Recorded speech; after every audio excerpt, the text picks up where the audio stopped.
ఏమిటి శివుడిలో ఉండే గుణాలు? ఆయనకి ఏమీ లేదు, కానీ అందరికీ అన్నీ ఇస్తాడు. కుబేరుడికి ధనం ఇచ్చింది ఆయన, లక్ష్మీదేవికి ధనం ఇచ్చింది ఆయన, సరస్వతీదేవికి విద్య ఇచ్చింది ఆయన. శివప్రసాదం వల్ల కవిత్వం వస్తుంది, సరస్వతి అర్చన వల్ల నిలబడుతుంది, రాదు. ఇచ్చేది శివుడు. ధనుర్విద్యకి మూలం శివుడు, అక్షర విద్యకి మూలం శివుడు, ఆయుధ విద్యకి మూలం శివుడు, నాట్య విద్యకి మూలం శివుడు, అన్ని విద్యలకు మూలం శివుడు. సంగీత విద్యకు కూడా మూలం శివుడే. అందుకే మనం అక్షరాభ్యాసంలో శివాయ గురవే నమః అని రాస్తాం. తర్వాతే సరస్వతి. ఎవరైనా శివుడు తర్వాతే. ఏమిటి శివుడిలో ఉండే గుణాలు? ఆయనకి ఏమీ లేదు, కానీ అందరికీ అన్నీ ఇస్తాడు.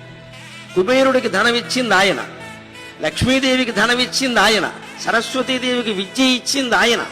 శివప్రసాదం వల్ల కవిత్వం వస్తుంది, సరస్వతి అర్చన వల్ల నిలబడుతుంది, రాదు.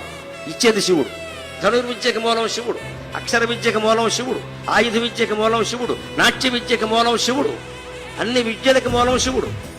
సంగీత విద్యకు కూడా మూలం శివుడే. అందుకే మనం అక్షరాభ్యాసంలో శివాయ గురవే నమః అని రాస్తాం. తర్వాతే సరస్వతి. ఎవరైనా శివుడు తర్వాతే. ఏమిటి శివుడిలో ఉండే గుణాలు? ఆయనకి ఏమీ లేదు, కానీ అందరికీ అన్నీ ఇస్తాడు. కుబేరుడికి ధనం ఇచ్చింది ఆయన, లక్ష్మీదేవికి ధనం ఇచ్చింది ఆయన, సరస్వతీదేవికి విద్య ఇచ్చింది ఆయన.